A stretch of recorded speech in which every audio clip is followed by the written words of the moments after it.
వి gold trusted gold buyers. మీరు తాకట్టు పెట్టిన బంగారాన్ని విడిపించి ఈ రోజు ఉన్న మార్కెట్ ధరకు కొనబడును. డీజే టిల్లులో ఫాదర్గా, సంక్రాంతికి వస్తున్నాంలో పెద్దరాజుగా, మరి శివరపల్లిలో కూడా పెద్ద సర్పంచ్లా ఇలా క్యారెక్టర్లు చెప్పుకుంటూ పోతే ఎన్నో అద్భుతమైన క్యారెక్టర్లు కూడా చేస్తూ మనందరినీ బాగా ఎంటర్టైన్ చేస్తున్న మురళీధర్ గౌడ్ గారు. మరి మురళీధర్ గౌడ్ గారు అయితే ఇది విద్యుత్ శాఖలో మరి ఉద్యోగం తర్వాతే ఆయన మరి ఇండస్ట్రీలోకి వచ్చారని చెప్పేసి కొన్ని ఇంటర్వ్యూస్లో చూసాం. కాకపోతే దానికంటే ముందు చాలా సినిమాలు చేశారు, సీరియల్స్ చేశారు. ఇలా బోల్డ్ అన్ని ఆసక్తికరమైన సంఘటనలు అనేది కూడా మరి తెలుసుకోవాలని ఉందా? మరి అయితే లేట్ ఎందుకు, ఇప్పుడు మనతో పాటు కూడా మరి సంక్రాంతికి వస్తున్నాంలో కూడా మరి పెద్దరాజు గారికి కూడా ఒక అసలు పేరు అనేది ఉంటుంది కదా. మరి అయితే ఇంకా బోల్డ్ అన్ని సంగతులు అనేది కూడా మరి మురళి గారితోనే అడిగి తెలుసుకుందాం. సార్ నమస్తే. సార్ నమస్తే వంశీ గారు. సార్ అదేంటి సార్, నా పేరు చాణక్య సార్. వంశీ చాణక్య అని విన్నాను. వంశీ చాణక్య అని విన్నాను కాదా? చాణక్య ఓన్లీ జస్ట్ చాణక్యనే సార్. కొత్తగా నామకరణం చేస్తున్నట్టు అనిపిస్తుంది నాకైతే. ఎందుకో మరి అట్లా అనిపించింది నాకు. సింపుల్గా చాణక్య కూడా ఆంటోనీ కంటే దేంతోనికి అన్నట్టు నాకు కూడా ఏదైనా అంటారేమో అనుకున్నా. చాణక్య సార్ మీరు కనిపించారంటే స్క్రీన్ మీద నవ్వులు పువ్వులు అవుతున్నాయి. అండ్ అరే మురళి గారు కనిపించారంటే ప్రేక్షకులు కూడా అరే ఏదో మనల్ని సర్ప్రైజ్ చేసే క్యారెక్టర్ అని చెప్పేసి అందరు కూడా సో అలా రిసీవ్ చేసుకుంటున్నారు. ఫస్ట్ అయితే రీసెంట్గా కంగ్రాచులేషన్స్ కూడా చెప్పుకోవాలి sir. Thank you very much. సంక్రాంతికి వస్తున్నామని వచ్చి అందులో పెద్దరాజు గారు వచ్చి అండ్ ఎంత బాగా నవ్విచ్చారు. నా పేరు త్రిబుల్ ఆర్. దాంట్లో ట్రిపుల్ ఆర్ ఏంటి సార్? సంక్రాంతికి వస్తున్నాం సినిమాలో వెంకటేష్ గారి పేరేమో వైడి రాజు, యాదగిరి దామోదర్ రాజు, సీతరాజు. ఆయన అబ్బాయి పేరు బుల్లిరాజు. నా పేరు రొయ్యల రామరాజు. ఎక్కడ రాదు ప్రస్తావన, ఎక్కడ రాదు, కానీ నా పేరు యాక్చువల్గా ఆ క్యారెక్టర్ పేరు రొయ్యల రామరాజు, త్రిబుల్ ఆర్. ఓకే. కానీ ఇప్పటి వరకు మీరు చేసిన అన్ని మూవీస్లలో కూడా ఒక తెలంగాణ యాసతో తెలంగాణ బ్యాక్డ్రాప్లో ఉన్న మూవీస్ కానీ నార్మల్ మూవీస్లో కానీ భగవంత్ కేసరి ఇట్లా అన్నీ చేశారు. కాకపోతే సంక్రాంతికి వస్తున్నాంలో ఒక ప్రాపర్ గోదావరి యాసతో మీరు మమ్మల్ని అందరినీ కూడా మెస్మరైజ్ చేశారు sir. Thank you. So proper Telugu అంటే ఆ తెలుగు మాట్లాడడానికి కొంచెం ఏమైనా కష్టపడ్డారా? డెఫినెట్గా సార్. ఎందుకంటే తెలంగాణలో పుట్టి పెరిగిన నేను తెలంగాణ యాస అంటే నాకు కరతరామలకం అంటారు కదా, అలవకగా మాట్లాడగలను, చెప్పేయగలను. నాకు డైలాగులు కూడా పెద్దగా నోట్ చేసుకోవాల్సినంత అవసరం ఉండదు. తెలంగాణ స్లాంగ్లో చెప్పాల్సిన డైలాగులు సీన్ పేపర్ ఒకసారి చూసుకుంటే కంటెంట్ తెలుసుకుంటే చాలు అని ఎప్పుడైతే అంటారో డైరెక్టర్ గారికి మీరు ఏవైనా చెప్పండి సార్, కంటెంట్ మాత్రం ఇది అన్నప్పుడు నేను అరవకు డైలాగులు చెప్పేస్తాను. ఓకే. పైగా నాకు కొంచెం గ్రహణ శక్తి ఎక్కువ కాబట్టి ఆ గ్రాహక శక్తి ఉన్నది నాకు. డైలాగులు బాగా గుర్తుపెట్టుకుంటాను. అంటే కంటెంట్ గుర్తుపెట్టుకుంటే ఆటోమేటిక్గా అవి సెంటెన్స్ ఫ్రేమ్ చేయగలను. నాకు భాష మీద కూడా కొంచెం పట్టున్నది బాగా. తెలుగు భాష చాలా బాగా చక్కగా మాట్లాడగలను. కాబట్టి ఆ విషయం ఏమిటో అర్థం చేసుకొని నేను మాట్లాడగలను. ఈ ఆంధ్ర మన భీమవరం స్లాంగ్ కాడి దాని దగ్గరికి వచ్చినప్పటికి ఏమైందంటే కొంచెం కష్టపడవలసి వచ్చింది. కష్టపడ్డాను.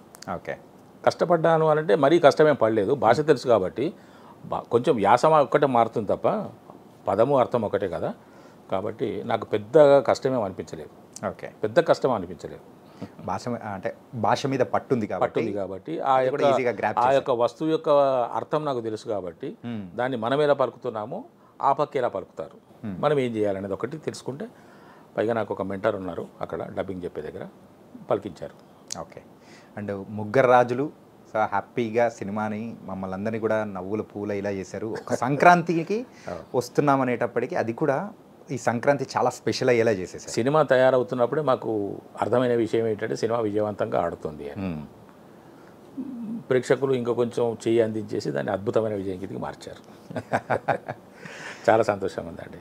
ప్రొడ్యూసర్ గారి నుంచి మొదలుకొని ప్రతి వారు, డైరెక్టర్ గారు మహానుభావులు, ఆ డైరెక్టర్ గారు అనిల్ రావుపూడి గారు మూలంగానే నాకు ఆ సినిమాలో క్యారెక్టర్ వచ్చింది. Yes sir. భగవంత్ కేసరి సినిమాలో కూడా వారి ప్రమేయంతో, వారి యొక్క ఔదార్యంతోనే నాకు ఆ విషయం వచ్చింది. కానీ అక్కడ మాత్రం మీ నడివి అనేది కూడా తక్కువ ఉన్నా కానీ ఆ ఉన్న స్పేస్లోనే మీరు బాగా ఎంటర్టైన్ చేశారు. నిడివి తక్కువ లేదు సార్. భగవంత్ కేసరిలో కూడా పెద్ద క్యారెక్టర్ అది. కానీ ఇందులో దీంట్లో కంపేర్ చేసుకుంటే దీనికన్నా కొంచెం తక్కువ. కానీ అది కూడా ఒక పెద్ద నటుడితో, పెద్ద హీరో గారితోనే వేషము. దీంట్లో కూడా పెద్ద హీరో గారితో వేషము. ఆ విధంగా నా ప్రయాణం కొంత విజయవంతంగానే సాగుతుంది. Okay sir. మీ లైఫ్ని మార్చేసిన సినిమా ఏదైనా ఉందంటే అది DJ Tillu. Yes. Before DJ Tillu, after DJ Tillu. యూజువల్గా మీ గురించి వేరే సీనియర్ యాక్టర్స్ ఎవరినన్నా కానీ ఇంటర్వ్యూ చేసేటప్పుడు మేము అనుకుంటూ ఉంటాం అనమాట. మురళీధర్ గౌడ్ గారు, సో ఆయన రిటైర్మెంట్ అయిన తర్వాత మూవీస్లోకి వచ్చారు. సో ఆయన చేస్తున్న క్యారెక్టర్స్ కానీ ఇప్పుడంతా అట్లనే. కానీ మీరు ఆల్రెడీ మూవీస్ మీద ఉన్న ఒక ఇంట్రెస్ట్ కానీ ఎక్కడ వదలకోకుండా మీరు ఉద్యోగ ధర్మాన్ని చేస్తూ ఇంకో పక్క సీరియల్స్ చిన్న చిన్న క్యారెక్టర్స్ అయినా కానీ చేస్తూ ఈ ప్రయాణం అనేది కూడా ఒకసారి అంటే తెలుసుకుంటూ ఉంటే చాలా ఇన్స్పైరింగ్ అనిపించింది సార్. అసలు ఎక్కడ మొదలైంది మూవీస్ మీద ఈ యొక్క ఇంట్రెస్ట్? నాకు ఇంతకుముందే చాలాసార్లు చెప్పినట్టుగా కొన్ని సందర్భాల్లో ప్రస్తావించినట్టుగా నాకు పుట్టుకతోనే ఈ ఆలోచన ఉందండి. నాకు ఊహ తెలుస్తున్న కొద్దీ, నేను పెరుగుతున్న కొద్దీ నేను ఒక సినిమా నటుడిని అవ్వాలని కాదు, నేను సినిమా నటుడిని అనే ఫీలింగ్ ఉన్నది నాకు. అది నా భావన. ఓకే, ఇది వేరే అర్థాలు కాదు దీంట్లో. నేను ఒక సినిమా నటుడిని, మరి ఏమిటి సినిమాలు జరుగుతున్నాయి, మరి నేను ఇంకెప్పుడు సినిమాల్లోకి వెళ్తాను, నా కార్యక్రమాలు ఎప్పుడు జరుగుతాయి అనేటువంటి ఆలోచన ఉండేదండి. అది ఎలా వచ్చిందో నాకు తెలియదు. By the grace of God మా తల్లిదండ్రులకి, నా పూర్వీకులకు అందరికీ కూడా సదా స్మరామి. ఓకే. అయితే నాకు ఊహ తెలిసినప్పటి నుంచే నేను సినిమా నటుడిని అనేటువంటి భావన నాలో ఉన్నది. అది పెరుగుతూ వచ్చింది. కాకపోతే మా ప్రాంతంలో కానీ, మా యొక్క వంశంలో కానీ ఎవరు సినిమాలకు చెందిన వాళ్ళు లేరు కాబట్టి, సినిమాలకే కాకుండా కనీసం ఒక కళాకారుడిగా కూడా ఏ రంగంలో కూడా ఉన్నవాళ్ళు కారు కాబట్టి, అంతా మా కులవృత్తి, మేము గౌడ్స్ కులవృత్తిని చేసుకొని జీవించిన వాళ్ళే తప్ప అసలు ఈ సాంస్కృతిక కార్యక్రమాల వైపు ఎవరు లేరు. ఓకే. కాబట్టి అది దైవదత్తమైనటువంటి ఒక వరం నాకు భగవంతుడు అనుగ్రహించారు, అమ్మవారు అనుగ్రహించారు. కళామ తల్లి నన్ను 60 సంవత్సరాల తర్వాత నన్ను పర్లేదు ఎత్తుకుంది. ఓకే. అంటే సీరియల్స్ చేస్తూ ఉన్నారు, చాలా సీరియల్స్ చేసి. సీరియల్స్ చేయడానికి కారణం ఏంటంటే సార్, సినిమాల్లో నాకు అవకాశాలు రావు. సినిమాల్లో నాకు ఏ ఒక్క చిన్న వ్యక్తి తెలిసిన వాళ్ళు లేరు. నాకు చేయుతను అందించే వాళ్ళు ఎవరు లేరు. చేయుతను అందించకుంటే వెళ్ళకూడదు కదా అని అనుకుంటే అది వేరు సంగతి. ఆ ప్రయత్నాలు అనేటివి ఉంటాయి. కాకపోతే నేను ఎవరి అండదండనో ఉంటే వెళ్ళడం వేరు, ఏ అండదండ లేకుండా ఏకాగిగా వెళ్ళి దాన్ని పోరాటం చేయడం వేరు. మరి నేను పోరాటం చేయాలంటే నాకు కూడా బ్యాక్గ్రౌండ్ ఉండాలి, కొంత ఫైనాన్షియల్ సపోర్ట్ ఉండాలి. సరే బాబు నువ్వు వెళ్ళు చూసుకోపో, మేము ఇక్కడ సపోర్ట్ చేస్తామని చెప్పే వాళ్ళు ఉండాలి. నేను వెళ్తే అక్కడ లోటే తప్ప ఇంకా వేరే లేదు. మాది కొంచెం పేద కుటుంబమే, కొంచెం కాదు చాలా గట్టి పేద కుటుంబమే. 10 రూపాయలు కూడా మా ఇంట్లో లేని పరిస్థితి. నేను పుట్టినప్పుడైతే నేను పెరిగే దాదాపు నేను 4, 5, 6 తరగతులకు వచ్చేంత వరకు అసలు జీరోనే. ఏ పూట కాపుడే. మా నాన్నగారు కూడా చాలా కష్టపడ్డారు. ఓకే. సైకిల్ ట్యాక్సీ పెట్టుకొని కళ్ళు అమ్ముకుంటూ దూర ప్రాంతాలకు వెళ్ళి ఉద్యోగం అది ఉద్యోగం అంటే ఇదే జీతాలు చేసుకుంటూ మేము 5 సంతానం మా అమ్మ నాన్నలకి. ఓకే. 4 మగపిల్లలు, ఒక అమ్మాయి. నేను పెద్ద. నా తర్వాత మా ఇంకో తమ్ముడు, ఆ తర్వాత మా చెల్లెలు, ఆ తర్వాత ఇంకో 2 తమ్ముళ్ళు. ఓకే. దురదృష్టవశాత్తు సంక్రాంతికి వస్తున్నాం, సినిమా చేస్తున్నాం. అప్పుడే మేము పొల్లాచిలో ఉన్నాము. మా 3వ తమ్ముడు చనిపోయాడు. ఆయన హెడ్ మాస్టర్ ఉండే, గవర్నమెంట్ టీచర్గా చేసి హెడ్ మాస్టర్గా ఉండే. 23rd ఆగస్ట్ నాడు చనిపోయాడు ఆయన. మేము మొత్తం 5. కానీ సార్ ఇంట్లో అందరూ కూడా సో మంచి ఎడ్యుకేటెడ్గా అయినా సార్, అంటే ఆ కష్టాలని కూడా చూసి మా నాన్నగారు మాత్రం చదువు విషయంలో ఎక్కడ కాంప్రమైజ్ కాలేదు. ఆయన ఎంత కష్టపడ్డా, ఎంత ఇబ్బంది పడ్డా. ఎందుకు సార్, నేను డిగ్రీ చదువుతున్న రోజుల్లో మా నాన్నగారి కాళ్ళకి చెప్పులు లేవు. ఓకే. స్లిప్పర్స్ కూడా లేవు. 5 రూపాయల స్లిప్పర్స్ అప్పుడు 74లో 1974లో నాకు గ్రాడ్యుయేషన్ అయిపోయింది.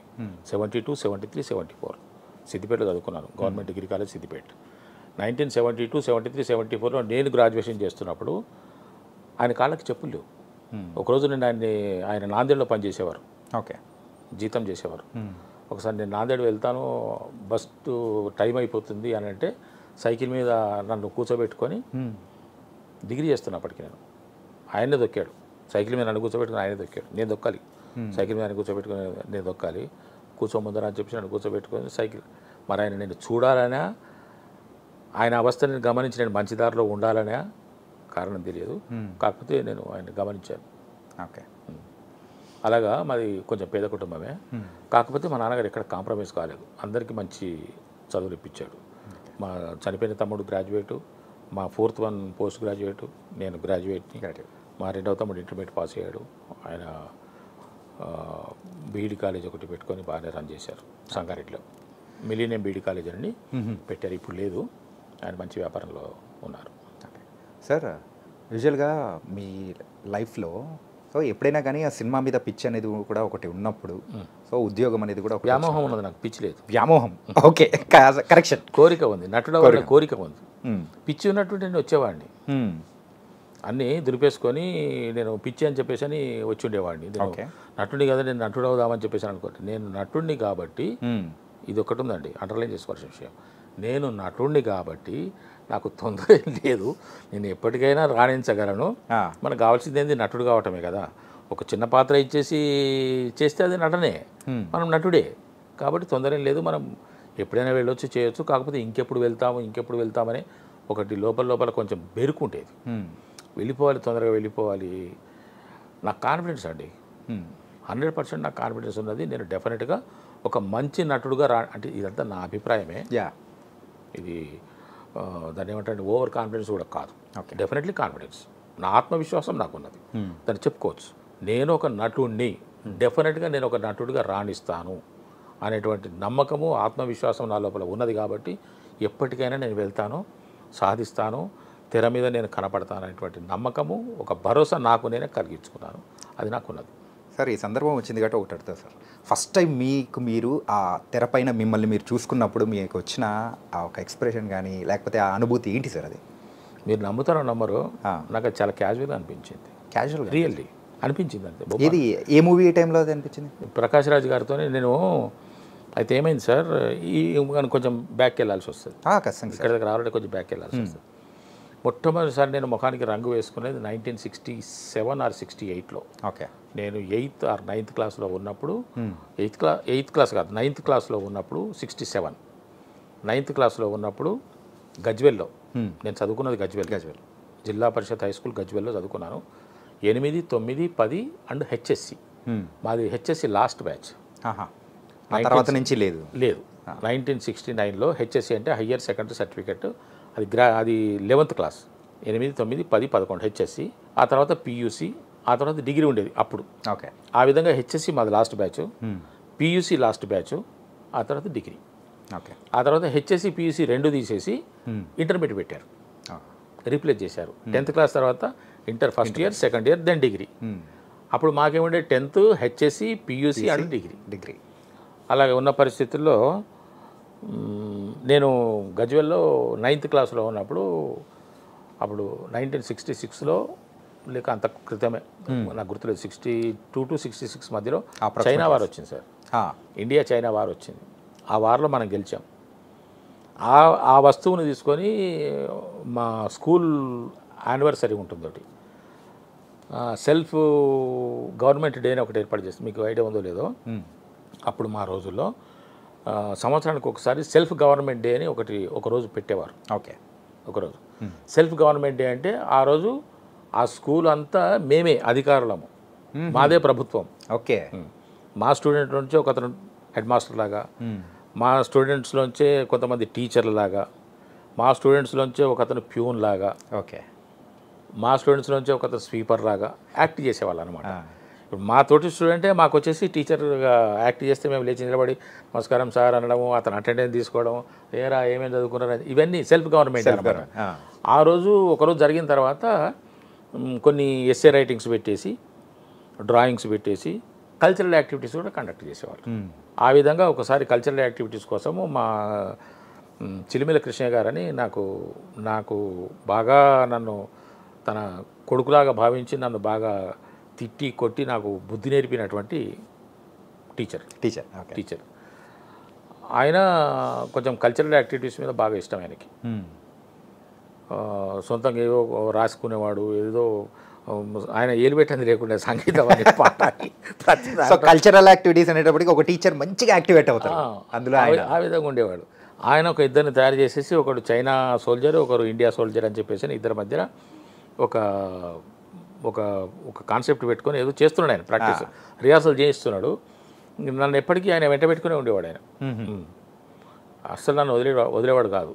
సరే నేను వాళ్ళ పక్కన కూర్చొని ఉన్నాను, మరి ఆయనకి ఏం థాట్ వచ్చిందో, మరి నువ్వు కూడా ఇక్కడ రారా అని చెప్పేసి నాకేదో చిన్న ఒక 2 డైలాగులు ఇచ్చేసి నువ్వు ఈ మధ్యలో నువ్వు కూడా ఒక బఫూన్ లాగా నువ్వు కూడా ఈ విధంగా చేయమని చెప్పేసి అని చెప్పారు. అది మొట్టమొదటిసారి 1968లో 9th క్లాస్లో ఉన్నప్పుడు మొహానికి రంగు వేసుకొని నన్ను ఆ విధంగా స్టేజ్ మీదకి ప్రవేశపెట్టారు. ఓకే, అది చాలా బాగా నచ్చింది అందరికీ. అప్పుడు ఉన్నటువంటి వ్యవస్థలో బ్లాక్ డెవలప్మెంట్ ఆఫీసర్ ఉండేవాడు, బీడీఓ అని, తాలూకా హెడ్. ఈ పొలిటికల్గానేమో సమితి ప్రెసిడెంట్ అని ఉండేవాళ్ళు. అప్పుడు మా గజ్వెల్కు సమితి ప్రెసిడెంట్గా కొడకండ్ల రంగారెడ్డి గారని ఉండేవారు.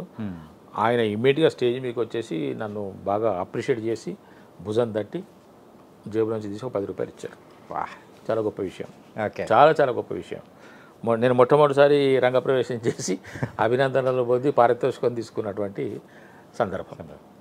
అది నాకు మొట్టమొదటి అవకాశం వచ్చింది. ఆ తర్వాత ఇంకొక 2 సార్లు కూడా వివిధ సందర్భాల్లో అదే స్కూల్లో డ్రామాలు వేసినప్పుడు నా చేత క్యారెక్టర్స్ వేయించాడు సార్. కానీ సార్ ఈ నాటక రంగంలో అంటే పర్టికులర్గా చేసేది అది మాత్రం అట్లా ఏం లేవు కదా సార్? లేదండి, అస్సలు లేదు. నాకు ఎవరు గురువు లేరు. నేను ఏ ఇన్స్టిట్యూట్లో చేయలేదు, ఏ కోర్సు చేయలేదు. తర్వాత స్టేజ్ నాటకాలు నేను వేస్తుంటాను. ఎప్పుడు వేస్తుంటాను? ఇప్పుడు ఎవరైనా ఉండి సార్ మేము ఒక నాటకం వేస్తున్నాము, దాంట్లో ఒక క్యారెక్టర్ ఉంది, చేయండి సార్ అంటే, మా సినిమాలో క్యారెక్టర్ ఉంది సార్ చేయండి అంటే ఇలాగ చేస్తాము. ఆ విధంగా చేశాను, ఇంతకుముందు చేశాను, ఇప్పుడు కూడా అవకాశం వస్తే చేస్తాను. ఆ విధంగా నేను ఒక 3-4 నాటకాలు వేశాను. ఇది ఆ రోజుల్లో వేయలేదు, ఈ మధ్య కాలంలో. ఓకే, సో ఇప్పుడు మనం ఫ్లాష్ బ్యాక్కి వెళ్ళిపోయాం కాబట్టి సార్, అప్పుడు మీరు కొంచెం కాలేజ్ డేస్ ఆ టైంకి వచ్చిన టైంలో సిద్దిపేటలో బాలాజీ థియేటర్ అనేది ఉంటే అక్కడ ఏదో ఒక మూవీకి నాకు గుర్తు రావట్లేదు, ఎన్టీఆర్ గారు అంటే వస్తున్నారు అనేటప్పటికీ ఆయనను పర్టికులర్గా వస్తున్నారు కాదు, ఎన్టీఆర్ మేము రప్పించారా? ఎస్. అరే ఆ సందర్భము అది కూడా మీ ఫేవరెట్ హీరో రామారావు గారిని సిద్దిపేటకు రప్పించింది మేమే. అంటే ఆ టైంలో కూడా మీరు అంటే ఎన్టీఆర్ గారిని కూడా కోరారంట కదా, ఏంటంటే అచ్చ తెలుగు, సో అంటే ఆయన విగ్రహం, లాల్చి పంచ, ఆయన విగ్రహము, ఆయన ఆహార్యము మాకు ఆరాధ్యం. మేము ఒక 10-15 మంది ఉన్నాం సార్. డిఫరెంట్ కోర్సెస్ అంటే BA వాడు, BCom వాడు, BSc వాడు ఇట్లా ఉన్నా కూడా, ఇంటర్మీడియట్ వాడు ఉన్నా కూడా ఈ వీళ్ళందరం కూడా రామారావు గారు అంటే పడి చచ్చేవాళ్ళం. ఓకే, నాగేశ్వరరావు గారిని కూడా అభిమానించేవాళ్ళము, కానీ రామారావు గారు అంటే ఒక 2-3 ఇంతలు ఎక్కువనే. అంటే ఆ టైంలో చెప్పారంట లాల్చీ పంచా వేసుకొని అచ్చ తెలుగుగా రావాలి అని చెప్పాను సార్. నా కోరిక. దేశోద్ధారకులలో ఒక సినిమా వచ్చింది అప్పుడు. రైట్, దేశోద్ధారకుల్లో ఒక పాట ఉంది. ఆయన అంటారన్నమాట, వాళ్ళు ఏదో బాల్రూమ్ డ్యాన్స్లో ఏవో చేస్తుంటే, ఇదేనా మన సంస్కృతి, ఇదేనా మన పద్ధతి, ఇదేనా మన భారతీయుల యొక్క ఇది అని అంటే, అప్పుడు వాణిశ్రీ గారు పాడతారు ఒక పాట, ఇది కాదు మన సంస్కృతి, ఇది కాదు మన అది, ఒక పాట ఉంది బాగా అసలు ఒళ్ళు గగురు పొడిచేటువంటి పాట అన్నమాట. అంటే మన సంస్కృతి గురించి ఆమె చెప్పే పాట. అప్పుడు ఆయన జనరల్గా కూడా ఆయన బయట కూడా వేసుకునేవారట, కానీ మేము మొట్టమొదటిసారి సినిమాలో ఆ విధంగా చూడటం మాకు బాగా నచ్చింది. దూపుకోవటం, కుచ్చిళ్ళు, ఆ చెంగును తీసి ఆయన రైట్ పంచకి వచ్చే చెంగు అనేది జోబులో పెట్టుకోవడం, అది మాకు చాలా. మా నాన్నగారు కూడా ధోతి కట్టుకునేవారు. అప్పట్లో అందరు ధోతులు కట్టుకునేవారు కదా సార్. సార్ది కొంచెం డిఫరెంట్గా ఆ కలరు ఆయన యొక్క అది చాలా బాగా ఉండేది. అయితే మేము వస్తున్నప్పుడే ఇక మేము ఒక్కొక్క కోరిక, సార్ ఈ విధంగా రావాలి, ఈ గెటప్లో రావాలి, ఇలాగా రావాలి అని చెప్పేసి మేమే కొంచెం డిజైన్ చేసుకున్నాం. అంటే నేనే కాకుండా ఒక 10-15 మంది డిజైన్ చేసుకున్నాము. దాంట్లో కొంచెం నేను ఎక్కువ నా వరకు నేను వాళ్ళకు హింట్స్ ఇవ్వడము చేశాను. ఈవెన్ సార్తో ఫోటో దిగటం కూడా దిగాం మేము. అంటే పూలమాల కూడా మీరు వేయాల్సింది కాదంట, అంటే పర్టికులర్గా పక్కన వాళ్ళకి వేయాల్సింది మీరు వెళ్ళి ఎన్టీఆర్ గారికి కాదు, మా ప్రిన్సిపల్ గారికి. నా దగ్గర డబ్బులు ఏం లేవు, నేనేం పూలదండ తీసుకురాలేదు. కాకపోతే ఆర్గనైజ్ చేసిన వాళ్ళు ఒక 5-6 పూలదండలు తీసుకొచ్చారు. తీసుకొస్తే స్టేజ్ మీద ప్రిన్సిపల్ గారు, రామారావు గారు, ఆ బాలాజీ టాకీస్ ఓనర్ కన్యాలాల్ గారు, ఎందుకంటే ఆయనే తీసుకొచ్చారు. కన్యాలాల్ బల్దువా గారు అని Balaji talkies owner, I mean ఒక one of the partner. 4 partners, దాంట్లో మా ఫ్రెండ్ వాళ్ళది కూడా ఒక పార్ట్నర్షిప్ ఉన్నది. వాడు ఉన్నాడు కూడా ఇప్పుడు జిల్లా జోగేంద్రనాథ్ అని సిద్దిపేటలో ఉన్నాడు. వాడు నా క్లాస్మేట్. అయితే వాళ్ళది కూడా పార్ట్నర్షిప్ ఉన్నది. ఈ కన్యాలాల్ గారిని మేము బాగా ఎందుకు ఒత్తిడి చేశామంటే దానికన్నా కొంచెం వెనకాల నాగేశ్వరరావు గారిని సిద్దిపేటకి పశుపతినాథ్ గారని ఒక మెడికల్ షాప్ ఓనర్ ఉండే అక్కడ. నాగేశ్వరరావు గారికి బాగా అభిమానం. ఆయన వీరాభిమాని మామూలు కాదు. ఆయన టోటల్ 24 అవర్స్ డైరీ చెప్పేవాడు. ఆయన 24 అవర్స్ డైరీ చెప్పేవాడండి. అంతగా ఆయనని ఫాలో అయ్యేవాడు. ఓకే. నాగేశ్వరరావు గారు కూడా ఈయన వెళ్తే నాగేశ్వరరావు గారు ఈయనకి అపాయింట్మెంట్ ఇవ్వడము, నేను కలిసి వచ్చినాను చెప్పినానని చెప్పి ఆయన ఒకరోజు టక్మని నాగేశ్వరరావు గారిని సిద్దిపేటకి తీసుకొచ్చారు. ఓకే. తీసుకొచ్చేసి మా కాలేజీ తీసుకొచ్చారు. చెప్పకూడదు కానీ మాకు ఒళ్ళు మండింది. చెప్పకూడదు అది. అంటే మాకు బాధ కలిగింది, ఒళ్ళు మండింది. అరే నాగేశ్వరరావు గారు వచ్చారు, ఓకే నాగేశ్వరరావు గారు వచ్చారు, నో మేము రామారావు గారిని కూడా తీసుకురావాలి. కానీ మాతోనే ఏమవుతుంది కాదు కదా. నాగేశ్వరరావు గారు ఎట్లా వచ్చారో కూడా తెలియదు మాకు. పశుపతినాథ్ తీసుకొచ్చాడు, కానీ ఆయనకున్న రూట్ వేరు, ఆయనకున్నటువంటి పరిచయాలు వేరు. మరి మా పరిస్థితి ఏంటి అని అనుకుంటే అప్పుడు థాట్ వచ్చింది, సినిమా టాకీస్ కాబట్టి, సినిమా వాళ్ళు కాబట్టి మనకు మేము అప్పుడు హనుమాన్ వ్యాయామశాలను పెట్టాం సిద్దిపేటలో. ఓకే. దానికి ఎందుకో ఈ కన్యరాల బల్దువా గారినే ఉండండి, ఎందుకైనా మంచిది పెద్ద మనిషి, ఎప్పుడైనా ఏదో రాల్చుకోవచ్చు అని చెప్పేసి అతన్ని అదేది మన గౌరవ ప్రెసిడెంట్గా పెట్టాం. ఓకే. ఉంటుంది కదా ఒకటి గౌరవ ప్రెసిడెంట్ అని పెట్టేసి దాన్ని సాగు చేసుకుని బాలాజీ టాకీస్ కూడా అప్పుడప్పుడు పోయేవాళ్ళం ఫ్రీగా. మరి మేము ఒకరా ఇద్దరమా 7-8 మంది ఉంటుంటామండి. ఎప్పుడు 24 అవర్స్లో మేము ఒక 7-8 మందిమి ఫ్రెండ్స్మి. లిటరల్గా 24 అవర్స్లో ఒక 4 అవర్స్ మాత్రమే మేము విడిపోయి ఉండేవాళ్ళం. ఓకే. మిగతా 20 గంటలు కలిసే ఉండేవాళ్ళం. ఆ 4 గంటలు కూడా ఇంటికి వెళ్ళి రాత్రి కూడా కలిసే ఉండేవాళ్ళం. ఒక రూమ్ తీసుకొని ఉండేవాళ్ళం మేము. ఆ రూమ్లోనే పడుకుంటున్నాం అందరం. పొద్దున ఇంటికి పోవడం, బ్రష్ చేసుకోవడం, స్నానం చేయడం, టిఫిన్ చేసి కాలేజీకి వెళ్ళడం, మళ్ళీ మధ్యాహ్నం వచ్చి మళ్ళీ భోజనం చేసి మళ్ళీ కాలేజీకి వెళ్ళడం, మళ్ళీ రాత్రికి వచ్చి భోజనం చేసి బయటకు వెళ్ళడం. ఇవే ఇంట్లో గడిపే టైం. ఓకే. మిగతా టైం అంతా మేము అందరినీ కలిసి ఉండేవాళ్ళం. డెఫినెట్గా కలిసి ఉండేవాళ్ళం. ఒక్క క్షణం కూడా విడిచిపెట్టి ఉండేవాళ్ళం కాదు. దాంట్లో ఇప్పుడు 2-3 లేరు. మేమంతా థికెస్ట్ ఫ్రెండ్స్. అయితే అప్పుడు కన్యరాల్ గారిని పోయి ఆయనకు సార్ ఇట్లా నాగేశ్వరరావు గారు వచ్చారు, మరి మనకు కూడా రామారావు గారు తీసుకురావాలి సార్, అట్లా ఇట్లా చెప్పేసానంటే ఆయన మొత్తానికి ప్రయత్నం చేసి తీసుకొచ్చారు. అప్పుడు మేము చాలా హంగామా చేసామండి. రామారావు గారు కూడా ఆయన కూడా మనస్ఫూర్తిగా చెప్పిన మాట ఏంటంటే, సిద్దిపేటలో నాకు ఈ విధమైనటువంటి ఘన స్వాగతం లభిస్తుందని అనుకోలేదు అన్నారు. మన నిజంగానే మనం ఇసుకేస్తే నేల రాలదు అని చెప్పేసినట్టు చూడండి, అంత జనం ఉన్నారండి. రామారావు గారికి మామూలు ఫాలోయింగ్ కాదు సార్ రిమోట్ ఏరియాస్లో అప్పట్లో. ఆ తర్వాత ఆయన ఎప్పటికైనా కూడా సార్ రామారావు గారు డెఫినెట్గా ఒక అద్వితీయమైన వ్యక్తి. నేను రామారావు గారి ప్రస్తావన వచ్చింది కాబట్టి నా మనసులో మాట చెప్తున్నాను సార్. రామారావు గారు నాకు సినిమా నటుడుగానే కాకుండా ఒక వ్యక్తిగా కూడా, ఒక రాజకీయవేత్తగా కూడా నభూతో భవిష్యత్తు. అటువంటి వ్యక్తులు ఇంతకుముందు లేరు, ఇక ముందు రారు. ఉన్నారేమో మనకు తెలియదు, కానీ మనకు తెలిసినంత వరకు అయితే ఇంతకుముందు లేరు, అటువంటి రారు సార్. అంతటి ఖచ్చితమైనటువంటి వ్యక్తి. ఈరోజు కూడా ఒక్క నయా పైసా ప్రజల సొమ్ము వాడుకోకుండా ఉన్న రాజకీయ నాయకుడిని ఒక్కడిని చూపించండి సార్, ఒక్కడిని. ప్రధానమంత్రి గారు, ఇంకో యోగి గారు, ఒక 5-6 ఉన్నారు వాళ్ళు. కానీ సొంత డబ్బు ఖర్చు పెట్టుకుని ప్రజలకు సేవ చేసిన వ్యక్తి రామారావు. ఫ్లైట్లో వెళ్తే టికెట్ సొంతంగా వేసుకొని పోవడం, ఇంట్లో దిగితే కారు ఇంటికి వాపసు ఆఫీస్కి పంపించడం, లేకుంటే పక్కకు పెట్టించడం ఎవరు చేస్తారు సార్? వ్యక్తి కూడా ఎంత క్రమశిక్షణ సార్, ఎంతటి టైం సార్. చాలా బాగున్నాయి సార్ ఆయన వాళ్ళ యొక్క ఆదర్శాలు. ఒక మనిషి మనిషిగా బ్రతకాలంటే, ఒక మనిషి బాగా ఎదగాలంటే రామారావు గారి జీవిత చరిత్ర తప్పకుండా తెలుసుకోవాలి సార్. ఇది నా అభిప్రాయం.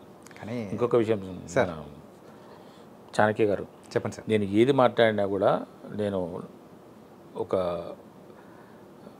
మెజారిటీ పీపుల్ అంటే మహానుభావులు కొంతమంది ఉంటారు, అందరూ అట్లని కాదు, వేరే విషయం. కానీ నేను ఏదైనా టాపిక్ మాట్లాడుతుంటే కూడా 90% మంది గురించి మాట్లాడతాను. 10% మంది ఇప్పుడు అందరూ లంచగొండలే అని అనడానికి అంటున్నామంటే 10% ఉంటారు. అందరూ దొంగలు అంటే 10% నిజాయితీ పరులు ఉంటారు. అటువంటి వాళ్ళని మినహాయించుకొని మనం జనరల్గా ఇప్పుడు ఉన్నటువంటి పరిస్థితుల్లో ఇలాంటి వాళ్ళు ఉన్నారని చెప్పడమే నా ఉద్దేశం. అర్థమైంది సార్. సార్, ఎన్టీఆర్ గారితో తీసుకున్న ఫోటో అనేది ఉందా? ఉంది సార్. మెమరబుల్ కదా? ఉంది. అండ్ ఇంకొక ఆసక్తికరమైన సంఘటన ఏంటంటే, మొత్తం ఒక మీటింగ్ కానీ ఎన్టీఆర్ గారు రావడము అంతా అయిపోయిన తర్వాత మీకు ఫోటో ఇచ్చిన సందర్భం అనేది కూడా ఊరి బయట అనేది ఇచ్చారంట. అవును. ఆయన మా హడావుడు చూసేసి ఆయన మేనేజర్ ఎవరో, మరి ఆయన వెంట ఉన్నది ఎవరో సార్ వెంట, బాబు మీరందరూ ఇక్కడ, మేము హైదరాబాద్ వెళ్ళే దారిలో ఈ సిద్దిపేటకు ఒక 2 కిలోమీటర్ల దూరంలో మీరు ఎక్కడన్నా ఒక రోడ్డు మీద ఆగి ఉండండి, మేము ఇక్కడ నుంచి ఐబీకి వెళ్ళి అప్పుడు ఇన్స్పెక్షన్ బంగ్లాలో వారికి లంచ్ ఏర్పాటు చేశారు. మేము అక్కడికి వెళ్ళి అక్కడ భోజనం చేసుకొని మేము వస్తాము, మీకు అక్కడ సార్తో ఫోటో తీయిస్తాను, మీరు అక్కడ వెయిట్ చేయండి అని అన్నారు. ఓకే. ఇంకా మేము కాలేజీ నుంచి సారు అటు ఐబీకి లంచ్కి వెళ్ళిన టైంలో మేము వెళ్ళి అక్కడ నిలబడ్డాం సార్ రోడ్డు మీద. ఓకే. వచ్చే కారును పోయే కారును చూసుకుంటూ మాకు అసలు కార్ నెంబర్ కూడా, సార్ కార్ నెంబర్ ఏంటి, ఆయన ఇళ్ళ వచ్చాడు కూడా తెలియదు మాకు. ఆయన రావటం ఎక్కడి నుంచి వచ్చాడో కానీ మొత్తానికి వచ్చాడు అనేటప్పటికీ ఆయన వేరే జీప్లో ఎక్కాడు, ఓపెన్ టాప్ జీప్లో. ఓపెన్ టాప్ జీప్లో మొత్తం హైదరాబాద్ సిద్దిపేట తిప్పారు సార్ ఆయన్ని. మేమే చూపించాం రూట్ కూడా, ఈ రూట్ నుంచి ఇటు, ఇటు నుంచి ఇటు, ఇటు నుంచి ఇటు, అక్కడ చివరికి కాలేజీకి రావాలి, కాలేజీ నుంచి ఐబీకి వెళ్ళాలి అని చెప్పేసి అని. ఆ విధంగా మేము వచ్చే కారు పోయే కారు చూస్తే సార్ వచ్చారు. 2 కార్లు వచ్చాయి. ఒక కారులో ఉంచి సార్ దిగి, మేము అంతకుముందు చూసిన రామారావు గారు వేరు, ఇక్కడ ఉన్న రామారావు గారు వేరు. ఎందుకంటే అక్కడంతా హడావుడి గోలగోల, ఇక్కడ ప్రశాంతంగా ఉన్నారు, ఫ్రెష్ అయినట్టున్నారు, ఇంత భోజనం చేసుకున్నట్టున్నారు. తిరిగి మనం మన స్టేషన్కి వెళ్ళిపోతున్నాం కదా అని నిదానంగా ఉన్నారు. వచ్చాడు, దిగాడు, చూసి అటు చూసి అక్కడ దిగుదాం ఫోటో అని చెప్పేసి నా చెట్టు దగ్గర తీసుకెళ్ళారు. అందరిని నిలబెట్టారు. నేను ఎలాగ తాకాలి, ఎలా తాకాలి అదొక అంటే ఇప్పట్లాగా కాదు సార్. ఇప్పుడు సెల్ఫీలు తీసుకుంటామని చెప్పేసి వచ్చి భుజాల మీద చేసి, లేకుంటే షర్ట్ లాగేసి ఫోటో తీయ అని చెప్పేసి అనడం కాదు కదా. ఒక సినీ ఆర్టిస్ట్ని చూడాలంటే, అప్పట్లో మా రోజుల్లో సినీ ఆర్టిస్ట్ని చూడాలంటే ఒక 50 అడుగుల దూరం ఉండేవాళ్ళం. వెళ్ళటమా, ఆయన ఎలా పలకరించాలి, ఫోటోలు తీసుకునడం అనేది అప్పుడు కెమెరాలు కూడా తక్కువ కదా సార్. ఎక్కడో ఆ ఫోటో దిగితే వాడు ఎప్పుడు ఇస్తాడో ఇవ్వడో తెలియదు. అప్పట్లో అలాగ ఉండేది కదా. అట్లా అని చెప్పేసి అనుకుంటే మరి తాకాలి, ఇలాగ తాకాలి, ఆయనది ఒకసారి తాకాలని. ఎందుకంటే మళ్ళీ రామారావు గారిని మనం ఎక్కడ చూస్తాం సార్ మళ్ళీ మనం కదా. నేను నటుండి అనేటువంటి ఫీలింగ్ నాలో ఉన్నది, నేను ఎప్పటికైనా సినిమాలో చేస్తానని ఆలోచన ఉన్నది. కానీ రామారావు గారితో నేను ఎప్పుడు చేస్తానో ఎలా చేస్తానో తెలియదు కదా. రైట్ కదా సార్. అసలు నాకు ఉన్నది ఊహ, ఉన్నది ఆలోచన, చేయాలనే కృతనిశ్చయంతో ఉన్నాను నేను. అది దాంట్లో ఎక్కడ నేను రాజీ పడలేదు. కానీ ఎప్పుడో ఏమిటో అనేది. అందుకని తాకాలనుకుంటే ఆయన అందరు నిలబెడుతుంటే నేనే అరే కొంచెం వెనక జరుగురా అని జరుపుతూ వెళ్ళి ఆయన కాళ్ళ దగ్గర తనకైతే సాధించారు సార్. ఇలాగ చూశాడు సార్ ఆయన. ఆ చూపులు నాకు ఇప్పటికి గుర్తుంది. ఆయనది ఒక చూపు, నాగేశ్వరరావు గారు ఒక చూపు నాకు బాగా గుర్తున్నాయి సార్. ఓకే. ఒకసారి నేను ఆయన పంచ కూడా సర్దాను నేను. పంచను ఇట్లా సర్ది ఆయన కాలు దాకా. జనరల్గా ఎవరి కాళ్ళు ముట్టుకున్నాను నేను, ఎవరి కాళ్ళు ముట్టుకోను సార్. ఓకే. మా తల్లిదండ్రులే తప్ప ఎవరి కాళ్ళు ముట్టుకున్నాను. మా గురువు కృష్ణ గారు అని చెప్పాను కదా, కృష్ణ గారి వైఫ్ మా అమ్మగారు ఉన్నారు, ఆమె కాళ్ళు ఒకటి పట్టుకుంటాను. ఇంకెవరి కాళ్ళు, అందరిని ఆరాధిస్తాను, గౌరవిస్తాను, ప్రేమిస్తాను, కానీ కాళ్ళు పట్టుకోవడం. కానీ నాకు ఎందుకు ఆయన తాకాలనిపించింది.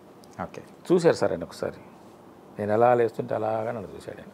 ఓకే. ఆ లుక్ ఒకటి గుర్తుంది నాకు. నాగేశ్వరరావు గారు రవీంద్ర భారతిలో 2013 సార్, నేను రిటైర్ అయిన తర్వాత మా మనవాడిని ఎత్తుకొని రవీంద్ర భారతికి వెళ్ళి ప్రోగ్రామ్ అయిపోయింది. నాగేశ్వరరావు గారు అందరూ డిస్పర్స్ అవుతున్నారు, నేను స్టేజ్ మీదకి వెళ్ళిపోయాను.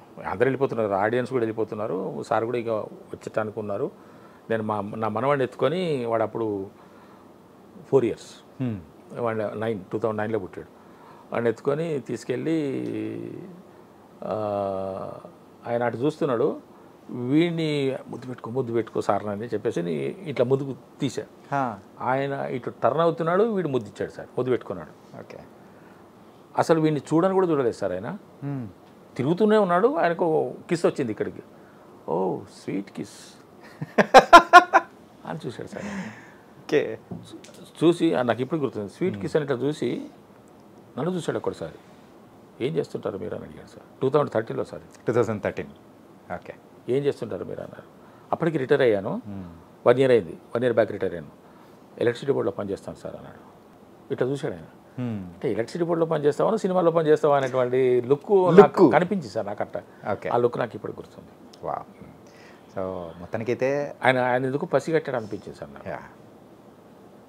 ఏం చేస్తుంటారు మీరు అని అడిగి, ఎలక్ట్రిసిటీ బోర్డు అంటే ఎలక్ట్రిసిటీ బోర్డులో పనిచేస్తారా అన్నట్టుగా చూశాడు ఆయన. అంటే ఆయనకు అనిపించింది, నేను నా లోపల ఒక ఆర్టిస్ట్ ఆయనకు అనిపించేదేమో నాకు అనిపించింది, నా భావన అది. నేను కూడా నాగేశ్వరరావు గారిని రవీంద్ర భారతిలో కొన్ని 100 సార్లు చూశాను సార్. ఓకే. ఆయన మాట నాకు నేను చాలా శ్రద్ధగా వినేవాడిని. ఆయన నుంచి కూడా నేను నేర్చుకున్నాను నాగేశ్వరరావు గారితో ఎలా ప్రవర్తించాలి. ఆయన అంత పెద్ద వయసులో ఉన్నటువంటి పెద్ద ఆయన చెప్తున్న ప్రతి మాట మనకు ఒక డిక్షనరీలోని మాటనే సార్. పెద్దవాళ్ళ మాటలు ఏవైనా కూడా వాళ్ళు మనస్ఫూర్తిగా వాళ్ళ ఆలోచనతో వాళ్ళ అనుభవంతో మాట్లాడే ప్రతి మాట మనం డెఫినెట్గా వినాలి, విని ఆచరించాలి. చాలామంది విని వదిలిపెడతారు. విని వదిలిపెట్టదు సార్. నీవు బాగుపడాలనుకుంటే, నీవు పైకి రావాలనుకుంటే, నీవు అనుకున్న లక్ష్యం చేరుకోవాలి అని అంటే డెఫినెట్గా పెద్దవాళ్ళ మాటలు వినాలి, విని వాటిని ఆచరించాలి. అప్పుడు నువ్వు సక్సెస్ అవుతావు, డెఫినెట్గా అవుతావు. ఎందుకంటే నీకన్నా ఒక 10 ఏళ్ళలో 20 ఏళ్ళలో 30 ఏళ్ళలో ముందున్న వ్యక్తి తన అనుభవాన్ని అంత రంగరించి చెప్తున్నాడు అంటే నీకు ఆల్రెడీ నువ్వు అక్కడ రీచ్ కాకముందు నీకు రీచ్ అయ్యేటువంటి మాటలు చెప్తున్నాడు కాబట్టి దాన్ని వినాలి. ఓకే, అతనే మొత్తానికి 2 లెజెండ్స్తో కూడా మీరు మంచి మంచి అనుభవాలు అనేది కూడా ఉన్నాయి. అంతే సార్, అది లైఫ్ లాంగ్ గుర్తుండిపోయే కొన్ని అంటే కొన్ని భాషకు అందవు సార్. కొన్ని భాషకు అందవు. కొన్ని కదలికల ద్వారా, కొన్ని చేష్టల ద్వారా, కొన్ని కనుచూపుల ద్వారా మనం గ్రహించాలి. నీ లోపల అటువంటి తపన ఉంటే, కృతనిశ్చయం ఉంటే, నువ్వు ఒక రాజకీయ నాయకుడి నువ్వు కావాలనుకుంటే ఒక సీనియర్ రాజకీయ నాయకుడిని ఫాలో కా. అతని జీవితంలో ఉన్న ఒడిదొడుకులు, ఆటుపోట్లు అవన్నీ నువ్వు గ్రహించి నువ్వు ఇంకా కొంచెం నీ బాటని కరెక్ట్ చేసుకోగలుగుతావు. ఎవరైనా ఏ రంగంలో ఉన్న వాళ్ళైనా ఒక పెద్ద పారిశ్రామికవేత్త కావాలని అనుకుంటే నీకు ఒక బిగ్గెస్ట్ పారిశ్రామికవేత్త ఇప్పుడు టాటా గారు ఉన్నారు. ఆయన ఏ విధంగా ప్రయాణం సాగించారు అనేది నేర్చుకుంటే దాన్ని బట్టి నువ్వు కూడా ముందుకెళ్ళిపోవచ్చు. కష్టాలు కష్టం లేకుండా ఈ రోజున ప్రపంచ ప్రఖ్యాతి గాంచిన వాళ్ళు ఎవరైనా సరే, లేదా ఒక రంగంలో ప్రముఖులైన వారు ఎవరైనా ఉన్నా సరే, వాళ్ళ జీవిత గాథ వింటే, వాళ్ళ జీవిత చరిత్ర చదివితే కన్నీళ్ళు తప్పవు మనకు. ఖచ్చితంగా కష్టాలు లేకుండా మనం ఈ విజయాన్ని సాధించలేము. సాధించడం సాధ్యం కాదు. కష్టపడాల్సిందే. కష్టపడితేనే ఇప్పుడు ఆకలి ఉన్నవాడికి, ఆకలితో ఉన్నవాడికి పచ్చడి మెతుకులు కూడా పరమాన్నంలాగా రుచికరమైన భోజనంలాగా ఎందుకు కనపడతాయి సార్? ఆకలి ఉన్నది కాబట్టి. అదే కడుపు నిండిన వాడికి నువ్వు బిర్యానీ పెట్టినా కూడా మనకి టేస్ట్ అనిపించదు. ఒక 5 అంతస్తుల మేడ మనం ఎక్కాలంటే మెట్లెక్కి వెళ్ళిపోతే దాని ఆయాసం తెలుస్తుంది. ఫస్ట్ ఫ్లోర్ ఏముంది, సెకండ్ ఫ్లోర్లో ఏముంది, దాని బాధ ఏముంది అనేది మనకు తెలుస్తుంది. లిఫ్ట్లో వెళ్తే మనకేం తెలుస్తుంది సార్? తెలియదు. కాబట్టి కష్టపడాలి. కష్టం అనేది మనం ఆహ్వానించాలి. కష్టాలు వచ్చినాయి కదా అని అనుకోకూడదు. కష్టాన్ని ఆహ్వానించాలి, దాన్ని సాల్వ్ చేసుకోవాలి, ఆ కష్టాన్ని అధిగమించాలి. Okay, nice sir. మీ జర్నీ అనేది కూడా కొన్ని ఇంటర్వ్యూస్లో మేము విన్నాము. కాకపోతే కొన్ని ఫొటోస్ అయితే ఉన్నాయి సార్. మరి ఆ ఫొటోస్ ఏ సందర్భంలో, ఎక్కడ, ఏంటి అనేది కూడా మాకు కాస్త తెలియజేస్తే ఇంకా బాగుంటుంది అనుకుంటున్నాను సార్. ఈ సినిమా పేరు స్వర్ణసుందరి సార్. స్వర్ణసుందరి. ఓకే, స్వర్ణసుందరి. మరి దాంట్లో నేను ఒక మహామంత్రి క్యారెక్టర్. ఆ సినిమా రాలేదు. ఓకే, ఆయన ఎందుకు తీశారో మరి ఏం ఆలోచించి తీశారో తెలియదు కానీ పాపం చాలా కష్టపడ్డాడు ఆయన. నేను వేషాల కోసం వెతుకుంటున్న రోజుల్లో ఒక ఆఫీస్కి వెళ్తే ఆయన నన్ను చూడగానే మీకు నా సినిమాలో క్యారెక్టర్ ఇస్తున్నాను సార్ అన్నాడు. ఓకే, పిలిచాడు, క్యారెక్టర్ ఇచ్చాడు. ఈ గెటప్ డిఫరెంట్ గెటప్ వేశాడు. అదే నాకు ఎంత ఆనందం వేసిందో ఈ గెటప్. నాకు ఈ జానపద గెటప్లన్నా, పౌరాణిక చిత్రాల గెటప్లన్నా నాకు చాలా ఇష్టం. నాకు పౌరాణిక చిత్రాలు, జానపద చిత్రాలు చేయాలని చాలా కోరిక. సార్ ఏ ఇయర్లో సార్ ఇంతకి ఇదే? ఇది నేను రిటైర్ అయిన తర్వాత 2014-13 అయ్యి ఉంటుంది. 2014-13 అంతే. ఓకే, కానీ ఈ గెటప్లో మిమ్మల్ని మేము అసలు మాకు అంటే చాలా మందికి కూడా తెలియదు. అసలు రాలేదు, సినిమా బయటకు రాలేదు. అదే సినిమా రాలేదు కాబట్టి ఎక్కడో పురావస్తు శాఖలోంచి తీసినట్టు బాగానే ఖర్చు పెట్టుకున్నాడు సార్. సినిమా కోసం బాగానే ఖర్చు పెట్టుకున్నాడు. సినిమా ఆల్మోస్ట్ చేశాడు, రెడీ టు రిలీజ్ కూడా అన్నారు కానీ మరి అది పక్కకు పోయింది. ఓకే సార్, ఇంకొక ఫోటో సార్. ఈ మాంత్రికుడు వేషం సార్.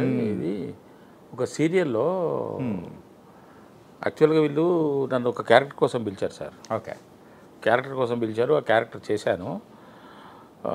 12 గంటలకు 1 గంటకు అయిపోయింది. లంచ్ చేసుకొని వెళ్ళిపోండి సార్ అన్నారు. ఓకే, సరే లంచ్ చేసుకొని వెళ్ళిపోదామని లంచ్ కూర్చున్నాము. ఈ మాంత్రికుడు క్యారెక్టర్ వేయాల్సిన వ్యక్తి రాలంటున్నాడు. ఓకే, వాళ్ళు నాన్నకేం చెప్పినంటే అప్పుడు సార్ మీకు ఇప్పుడు ఆ మార్వేషన్ క్యారెక్టర్ కూడా ఇప్పుడే చేపిస్తామంటున్నారు కాబట్టి అది కూడా వేయండి అని చెప్పేసి ఇది నాతో నా క్యారెక్టరే మారవేషం అని చెప్పేసి నీ వేషం ఇప్పించాను. ఇది వేరు అది వేరు. ఇదేదో సీరియల్ కానీ అది బహుశా ఇది ఆడదే ఆధారం అనుకుంటాను సార్. సీరియల్ ఆడదే ఆధారం అనుకుంటాను. ఓకే, ఈటీవీలో వచ్చే ఆడదే ఆధారం అనుకుంటాను. ఓకే, అండ్ ఇంకొకటి కూడా ఒక జానపద చిత్రం లాంటిదే సార్. అంటే ఆ గెటప్ అలాగే. ఇది నాటకం సార్. నాటకమా సార్ ఇది? ఓకే, నాటకం రవీంద్ర భారతిలో ఒక నాటకం ఆడుతున్న సందర్భంగా నేనే వెళ్ళి అడిగాను వాళ్ళని. ఓకే సార్ నాకు క్యారెక్టర్ ఇవ్వండి సార్ అని అడిగాను. అడిగితే క్యారెక్టర్ అంటే మరి ఒక భటుడి క్యారెక్టర్ ఉన్నది వేస్తావా అని అన్నాడు. నేను వేస్తాను సార్ అన్న. వేస్తాను సార్ అంటే దాంట్లో ఏముండదు, డైలాగులు ఏముండవు, ఒక డైలాగ్ ఉంటుంది, ఒక డైలాగ్ ఉంటుంది. వచ్చి రాజుగారికి ఆ డైలాగ్ చెప్పేసి తిరిగి వెళ్ళిపోవడమే. అయినా చాలా అని చెప్పేసి మనం నాటకం, స్టేజ్ మీద నాటకం ఉండాలి, మనం ఆ నాటకంలో కనపడాలి అని చెప్పేసి చేసిన క్యారెక్టర్ అది. ఇంకోటి హరికథ చెప్పే గెటప్, ఇది హరిదాస్, ఇది సారథి స్టూడియోలో తీసేది సార్. ఇది కూడా ఒక సీరియలే, serial Haridas character. Okay sir, సీరియల్స్లో అంటే యూజువల్గా మీ క్యారెక్టర్స్ అన్నీ 1-2 days జస్ట్ అలా వచ్చిపోయే క్యారెక్టర్స్, ఇలా కంటిన్యూ క్యారెక్టర్స్ ఏం చేయలేదు? డేసా జస్ట్ సార్ వన్ సీను. అందుకే 11 గంటలకు 12 గంటలకు లంచ్ అయిపోయాక వెళ్ళిపోవడమే, ఆఫీస్కి వెళ్ళిపోవడం.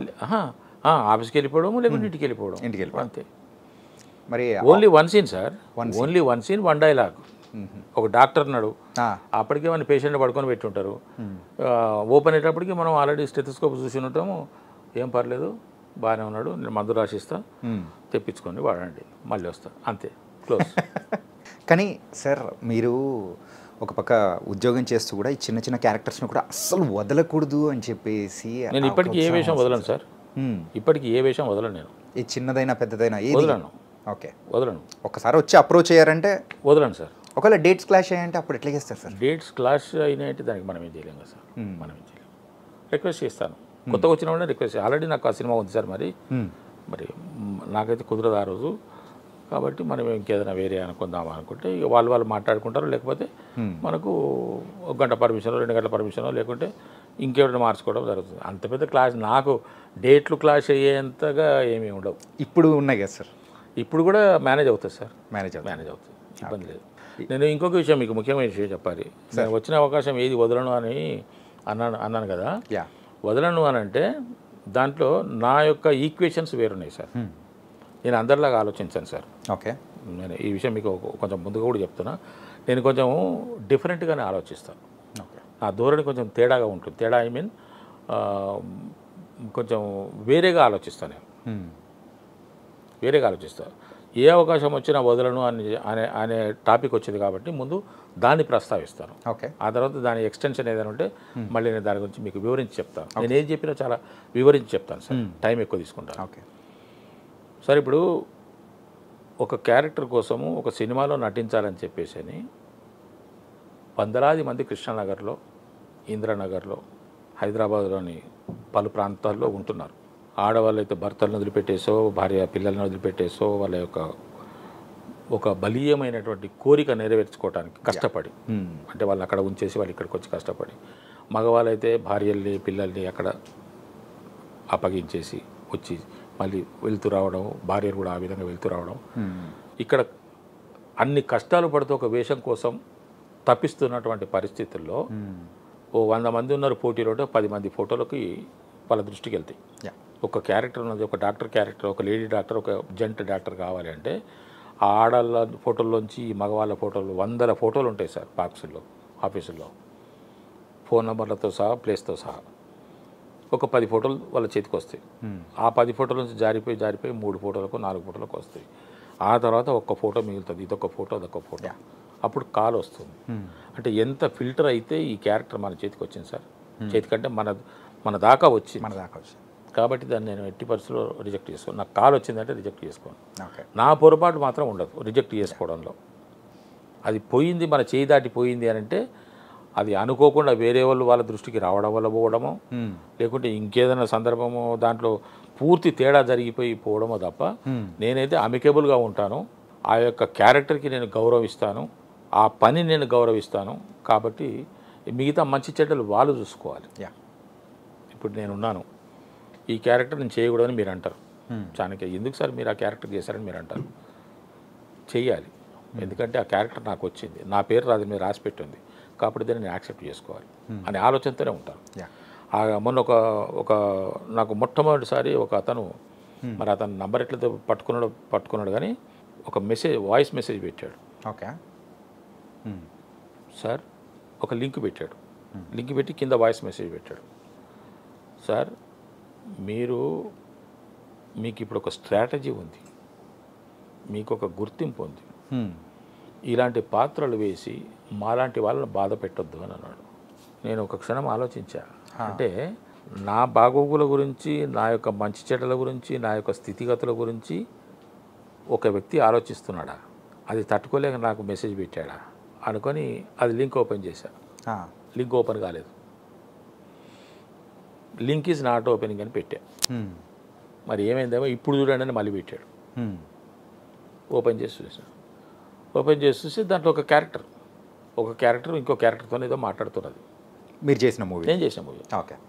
అది ఆయనకు నచ్చలేదు అని నాకు అనిపించింది. వెంటనే నేను ఆన్సర్ చేశాను. వాయిస్ మెయిల్ పెట్టలేదు, టెక్స్ట్ పెట్టా. ఓకే సార్, ఇటువంటి పాత్రలు వేయడం మూలాన ఒక్కొక్క పాత్ర నాకు ఒక్కొక్క మెట్టు.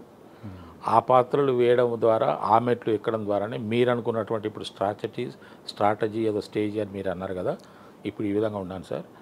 కొత్తగా వస్తున్న కళాకారులకు ఇటువంటివి తప్పవు. ఆ క్యారెక్టర్ నేను చేయను అంటే ఇంకొకరు చేస్తారు. ఆగుతుందా? ఆయన క్యారెక్టర్ తీసేస్తాడా? నువ్వు కాకపోతే ఇంకొకరు కాకపోతే ఇంకొకరు. కాబట్టి అదేదో వేరే వాళ్ళకి ఎందుకు అవకాశం ఇవ్వాలి? అది వచ్చిన దాన్ని మనం యాక్సెప్ట్ చేద్దాము. అలా చేస్తూ వెళ్ళడం వల్లనే నేను ఈ రోజున మీకు కనపడగలుగుతున్నాను. కాబట్టి కళాకారులకు ఆ బాధ తప్ప సార్. ఇక ముందు ఇటువంటివి చెయ్యలేను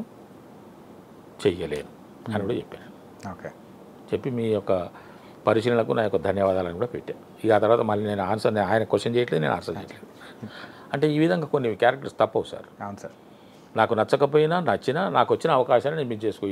దీన్ని ఎవరు కొంతమంది చాలా అడ్వాంటేజ్ తీసుకున్నారు. నన్ను చాలా ఇబ్బంది పెట్టిన వాళ్ళు కూడా ఉన్నారు. ఇబ్బంది? ఎస్, ఇబ్బంది పెట్టిన వాళ్ళు. అంటే ఏ రకంగా ఇబ్బంది సార్? సార్, నా సినిమాలో క్యారెక్టర్ ఇది అనుకున్నాను సార్, ఈ క్యారెక్టర్ మీరే చేయాలి సార్. మీరు నన్ను మీ అబ్బాయి అనుకోండి సార్, నన్ను మీ ఫ్యామిలీ మెంబర్ అనుకోండి సార్, నేను డెబ్యూని సార్, నన్ను దీవించండి సార్, మీరు ఆశీర్వదించండి సార్ అని చెప్పేసి అంటే, సరే ఇప్పుడు మనం కూడా ఒక చేయూతని ఇవ్వాలి కదా. ఒక వ్యక్తి ఎదటానికి నేను నా వల్ల ఒక వ్యక్తి కొంత నేను ఒక వ్యక్తికి ఉపయోగపడుతున్నాను అని అంటే నాకు అంతకన్నా మంచిది కావాల్సిందే ఉంది అని చెప్పేసి యాక్సెప్ట్ చేసి వెళ్తే, అన్ని విధాలుగా ఆయనకు అనుకూలంగా వ్యవహరించి వెళ్తే ఇంకా వాళ్ళు నాకు విశ్వరూపాలు చూపించిన వాళ్ళు ఉన్నారు. మిస్యూజ్ చేసుకున్న వాళ్ళు. Okay okay. మిస్యూజ్ చేసుకుంటున్నారు. అటువంటి వాళ్ళు అందుకే ఇప్పుడు ఒక నిర్ణయానికి వచ్చారు. వాళ్ళకి అందకుండా ఉంటే పోతుంది కదా. అంతే, అది కరెక్టే. చేశాము, మనం చేయగలిగినంత వరకు చేశాను. కొన్ని సందర్భాల్లో బాధపడ్డాను, ఇబ్బంది పడ్డాను, ఓర్చుకున్నాను. అవసరమా నాకు అనిపించింది, ఈ అవసరమా నాకు ఇది. కొన్ని సినిమాలు చేసిన తర్వాత నాకు పేరు వచ్చిన తర్వాతనే. ఇది రీసెంట్గా ఇప్పుడే రిలీజ్ అయింది ఆ మూవీ? అవుతాయా? అవ్వవు కదా. అవ్వవు అవి అవ్వవు. వాళ్ళ తృప్తి కోసం వాళ్ళు చేస్తుంటారు. డబ్బులు వేస్ట్. అది మనం అనలేము కదా. అవకాశం వచ్చింది, మనతో అతను ఉపయోగపడుతుంది అని అనుకుంటున్నప్పుడు చేద్దాంలే అని అనుకున్నాం.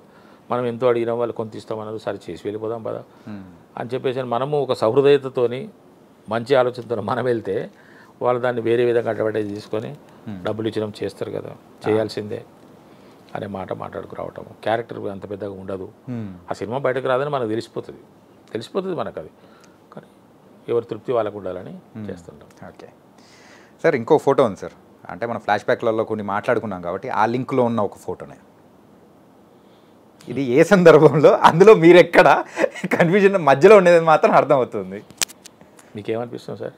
సార్ అదే నిజంగా నో క్లూ సార్, ప్లీజ్. ఆ మధ్యలో ఉన్నది మా నాన్నగారు. ఓకే. మీరు సార్? ఆయన రైట్ సైడ్ ఉన్నది నేను. ఓకే. లెఫ్ట్ సైడ్ ఉన్నది మా తమ్ముడు. ఓకే. ఆ పోస్టర్ చూస్తే, ఆ పోజ్ చూస్తే మీకు గుండమ్మ కథలో ఎస్వి రంగారావు గారిలో ఉంటారు మా నాన్నగారు. నేను మా నాయనతోనే, మేము నాన్నగారు అనం, మేము నాయన అంటాం. అవును సార్. నాయనను అంటే మా నాయన లోపల ఒక అంతర్లీనంగా ఒక కళాకారుడు ఉన్నాడు సార్. ఓకే. ఎస్, ఒక మేధావి కూడా ఉన్నాడు మా నాయన లోపల. మా నాయన చాలా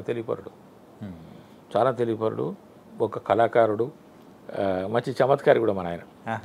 ఆయన అట్లా దిగితే ఆ ఫోటో మేము అవి దిగిన తర్వాత ఒక 4 నెలలకు 5 నెలలకు ఫోటో వచ్చింది మా చేతికి. 4 నెలల 5 నెలల తర్వాత అప్పుడు ఆ కెమెరాతో తీస్తే వాడు ఎవడిస్తుండే ఫోటో మనకు.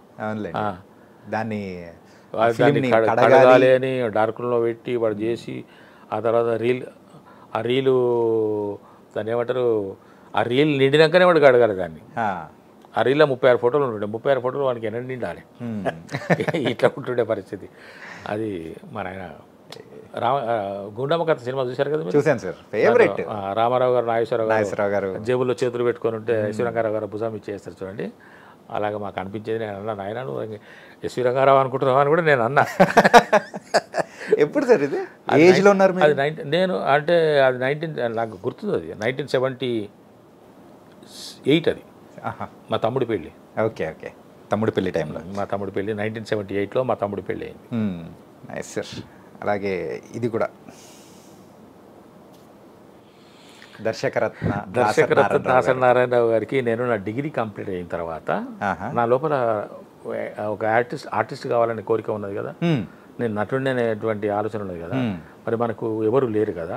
అప్పుడే దాసరి నారాయణరావు గారు కొత్త వాళ్ళని బాగా ప్రోత్సహిస్తున్నారు అన్ని రంగాల్లో, టెక్నికల్గా నాన్ టెక్నికల్గా. ఓకే. అప్పుడు నాకు ఒక చిన్న ఆలోచన కలిగింది, దాసరి నారాయణరావు గారి దగ్గర అసిస్టెంట్ డైరెక్టర్గా పనిచేస్తే మనకు సినిమాలు చేసిన ఫీల్ ఉంటుంది, తద్వారా వేషాలు తెచ్చుకోవచ్చు ఓకే అనే ఆలోచన కలిగింది. ఒక చేయుత దొరుకుతుంది నాకు, అవునవును, ఒక షెల్టర్ దొరుకుతుంది నాకు. పైగా అప్పుడు ఆయన చాలామందిని ప్రోత్సహించారు, చాలామందిని ప్రోత్సహిస్తున్నారు. నాకు ఒక పెద్ద ఆధారంలాగా అనిపించింది దాసరి గారిని. ఒక లెటర్ రాసి, అంటే మన ఏరియాలో సార్, ఇప్పుడు ఈ తెలంగాణ ఏరియాలో ఈ సినిమాలది ప్రభావము అస్సలు ఉండదు మా దగ్గర. సినిమాను ఒక వృత్తిగానో ఒక వ్యాపకంగానో తీసుకునేటువంటి కల్చర్ మా దగ్గర లేదు. మా దగ్గర ఏదో బుర్ర కథలు, హరికథలు, ఒగ్గు కథలు, ఈ జాతర పాటలు పాడుకుంటూ టైంపాస్ చేసుకోవడము, వాటినే తెల్లారులు ఆడుకోవటం అనేది జరుగుతుంది. కానీ ఏకంగా నాటకాలు వేసేసి పద్య నాటకాలు, ఈ రాగాలాపనలు చేయటాలు, దాన్నే వృత్తి చేసుకొని కొంతమంది జీవనోపాధిని కల్పించుకోవడాలు అనేవి మన దగ్గర లేవు. ఓకే. అప్పుడు నాకు దాసరి గారు ఒక ఆశాజ్యోతిలా కనిపించారు సార్ నా మనసుకి. డిగ్రీ కంప్లీట్ అయిపోయిన తర్వాత ఏం చేయాలి, నేను నెక్స్ట్ పోస్ట్ గ్రాడ్యుయేషన్ చేయాలంటే నా దగ్గర డబ్బులు లేవు. ఏదో యథాలాపంగా వచ్చి ఎంఏకు పొలిటికల్ ఎంట్రన్స్ టెస్ట్ రాసి హైదరాబాద్లో వచ్చి ఎంఏకు ఎంట్రన్స్ టెస్ట్ రాసి వెళ్ళిపోయినా. అది చాలా క్యాజువల్గా రాసిన. ఆ జీవితంలో కేర్లెస్గా రాసిన పరీక్ష అది ఒకటే. నేను క్లెవర్ స్టూడెంట్ సార్ చిన్నప్పటి నుంచి. ఓకే. నేను డిగ్రీ వరకు కూడా నేను క్లెవర్ స్టూడెంట్. హెచ్ఎస్సీలో నేను ఫస్ట్ క్లాస్. సూపర్. నాకు మ్యాథమెటిక్స్లో 99 మార్క్స్ వచ్చినాయి అవుట్ ఆఫ్ 100. ఓకే. నేను చాలా క్లెవర్. అకౌంట్స్ డిపార్ట్మెంట్లో అందుకే వర్క్ వచ్చేసింది ఏమో సార్. అకౌంట్స్ డిపార్ట్మెంట్లో పనిచేశాను నేను. అకౌంట్స్ అంటే నాకు చాలా పకడ్బందీగా ఉంటుంది. పైగా నేను అడ్మినిస్ట్రేషన్లో పనిచేశాను.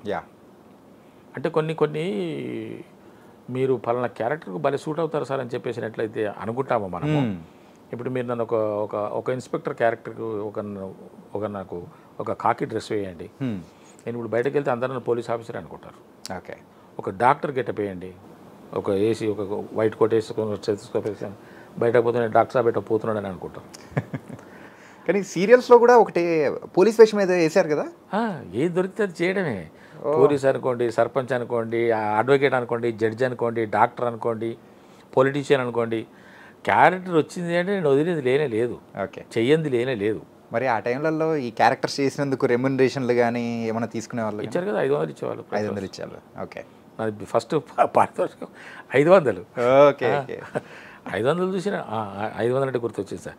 మొట్టమొదటి నాకు వచ్చిన 500 తీసుకుపోయి మా నాన్నగారి చేతిలో పెట్టా. వావ్. నాకెందుకు రావి అన్నాడు. నా సంపాదన ఇది నేను టీవీ సీరియల్స్ చేస్తే వచ్చిన సంపాదన ఇది, నా మొట్టమొదటి పారితోషికం నీకు ఇస్తున్నాను అన్నాడు. 500 నేను ఇస్తే మళ్ళీ నేను మా ఊరు నుంచి బయటకు వచ్చి నేను డ్యూటీ చేసుకోవడానికి నేను వెళ్ళిపోతుంటే మళ్ళీ నాకు 1000 ఇచ్చాడు ఆయన. ఇది మా నాయనగారిదే ఉంగరం. అంటే మా నాయన ఎప్పుడు నాయబడే ఉంటాడు. ఇప్పుడు ఎట్లా సందర్భం వచ్చింది కాబట్టి సార్, సో ఆ రింగ్ వచ్చి నాన్నగారిది, సెంటిమెంటల్గా అది ఎప్పటికీ మీతోనే ఉండాలని చెప్పేసి నాన్నగారితో మీరు ఇది నా సొంతమే. కానీ ఆ వాచ్ గురించి కూడా నేను నెక్స్ట్ అడగబోతున్నా. నాకు అనిపించింది అడుగుతామో అని అనిపించింది. ఇది ఈ మధ్య ఆగిపోయింది సార్. అయితే ఈ మధ్య ఆగిపోయింది. ఇది 1981లో ఒక ఫ్రెండ్ ఇచ్చాడు నాకు. ఓకే. రాడో వాచ్ 1981లో. అప్పట్లో చాలా కాస్ట్లీ వాచ్ ఇది. ఓకే. 81 అంటే ఇప్పుడు సార్ 43 ఇయర్స్ అయింది. 44 ఇయర్స్. మా ఇంట్లో కొన్ని వస్తువులు అంటే ఇంతకుముందు మనం అనుకున్నాం అకౌంట్స్ అడ్మినిస్ట్రేషన్ అన్నాం కదా, ఇవన్నీ ఒకదానికి ఒకటి లింక్ ఉన్నాయి సార్. ఒకదానికి ఒకటి లింక్ ఉన్నాయి. మా ఇంట్లో ఇప్పటికీ ఒక రేడియో ఉన్నది. ఇది పాతకాలం రేడియో. 1976లో తీసుకున్నాడు. మా తమ్ముడు తీసుకొచ్చాడు హైదరాబాద్కి వచ్చి. ఫిలిప్సో మర్ఫియో ఉన్నది ఇప్పటికీ, ఆడుతుంది. సో మొత్తానికైతే ఇంట్లో యాంటిక్ వస్తువులన్నీ భద్రపరుచుకున్నారు సార్. ఉంటాయి సార్. నేను ఇవి పాడు చేయను, పోగొట్టాను, ఓకే, అమ్ముకోను, అట్లా ఉంచేస్తాం అంతే. అయితే ఇది 1981లో మా ఫ్రెండ్ ఒకటి ఇచ్చాడు. అప్పట్లో కాస్ట్లీ వాచ్ ఇది. ఓకే. ఇది మొన్నటి వరకు ఆడింది. మొన్న ఎక్కడో ఒకసారి కొంచెం ఏదో డోర్ వేయడంలోనో ఏదో కొంచెం గట్టిగా వేయడం వల్ల మర్చిపోయి ఆగిపోయింది. ఓకే. ఇప్పుడు దీన్ని రిపేర్ చేసేవాళ్ళు లేరు సార్. ఆహా. ఇప్పుడు వచ్చేవి ఏవి కూడా రిపేర్ ఎవరు చేయట్లేదు, వస్తువులు మారిపోతే. వెనుకటి రోజుల్లో ఏది చెడిపోయినా దాన్ని రిపేర్ చేయించుకునేవాళ్ళు. అవును సార్. ఇప్పుడు ఓన్లీ సేల్స్. అప్పుడు పడేస్తున్నారు. బాగాలేకపోతే కాదు, అసలు వీడు అక్కడికి పోవట్లేదు. తెచ్చుకున్నవాడు ఎవరైతే వాడుకుంటున్నాడో ఒక వస్తువుని ఆడతలేదు అంటే ఎందుకు ఆడట్లేదు, ఏమైంది దీనికి అని ఆలోచించట్లేదు, పడేస్తున్నారు, వేరేది కొనుక్కుంటున్నారు. మేము అట్లా కాదు, దీన్ని రుద్ది రుద్ది రుద్ది రుద్ది అంటే మరి అది కూడా నేను పాడు కాలేదు సార్. అది కీ కూడా కాదు, ఆటోమేటిక్. అది అన్ఎక్స్పెక్టెడ్గా అది కూడా యాక్సిడెంటల్గా పాడైపోయింది. అప్పట్లో కాస్ట్లీ వాచ్ ఇది. అప్పట్లోనే 2000 ఉండే. 84లో 2000, 81లో.